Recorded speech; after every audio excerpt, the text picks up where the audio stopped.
Այսօր եմ Անյա Պողոսյան, Հայաստանի իշխանությունը հայտարարում է, որ նախատեսում վերսկսվել է ակտիվ աշխատանքը հապկում, դուք իշխանության գալու դեպքում ինչպես եք աշխատելու հապկում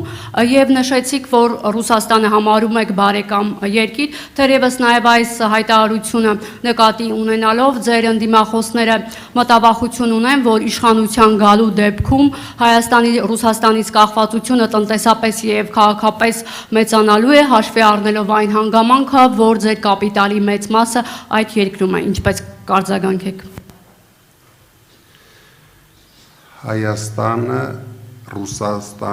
Հայաստանի Ռուսաստանից կախվածությունը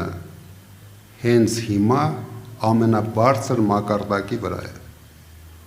Եթե ձեզ թվում է Հայաստանի իշխանությունների, Հայաստանի բյուջեի հաշվին է այսօր Հայաստանը ապրում ու զարգանում, դուք չարաչար սխալվում եք։ Դա կապ չունի Հայաստանի իշխանությունների հետ, ամբողջությամբ կախված է դրսի տրանսֆերներից, գալիս է բյուջեին համարժեք գումարներ նույն Ռուսաստանից, դրա համար կախվածությունը ես ավելի մեծ մակարդակի, եթե ուզեմ էլ չեմ կարող հասցնել, բայց ես հասկանում եմ, որ Ռուսաստանը եղել է, լինելու է մեր ռազմավարական դաշնակիցը,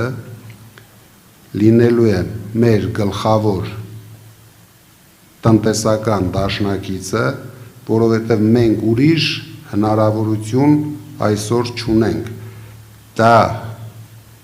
մի հատ կնոպկա սխմելով անջատել հնարավոր չի։ Տարիների ընթացքում մեր պրոֆեսիոնալ աշխատանքի հաշվին դուք տեսնեք, որ մենք գրավում ենք նոր շուկաներ եւ այդ կախվածությունը քչանալու է։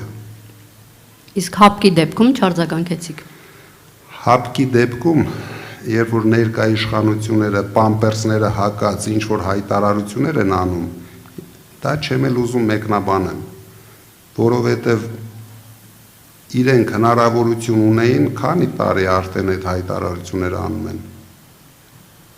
Մի հատ ստորագրությամբ դուրս գային հապկից։ Վախենում են, խի դուրս չեն գալիս։ Այսինքն ինչ եք ուզում ասեմ,